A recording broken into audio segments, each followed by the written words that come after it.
జగన్ అయితే ఒక వినూత్నమైనటువంటి కార్యక్రమానికే శ్రీకారం చుట్టారు. ఇవాళ మారుతున్న కాలానికి తగినటువంటి కాన్సెప్ట్. ఇప్పుడు సెల్ ఫోన్ పట్టుకెళ్ళి ఏం చేస్తున్నాం? స్కాన్ చేసి డబ్బులు పే చేస్తున్నాం ఫోన్‌పేలు వీటిట్లో. అట్లాగే హోటల్‌కి వెళ్తే మెనూ అనేటటువంటిది వాళ్ళు ఇవ్వడం మానేసేసి కొంచెం పెద్ద హోటళ్లలో అక్కడ స్కాన్ చేసుకోమంటున్నారు. ఓ స్కాన్ కోడ్ పెడుతున్నారు. సెల్ ఫోన్ చేతిలో ఉన్న వాళ్ళందరికీ ఈ స్కానింగ్ అనేది ఒక స్పెషల్ అయిపోయింది. కుర్రోళ్ళకి, అమ్మాయిలకి ఇది బాగా ఫ్యాషన్ అయిపోయింది. ఇప్పుడు అది వినియోగించారు.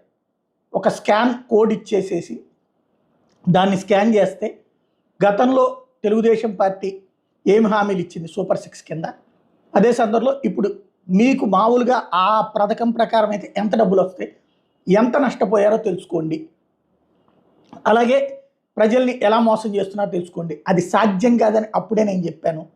సాధ్యమయ్యే వాటిని అమలు చేసి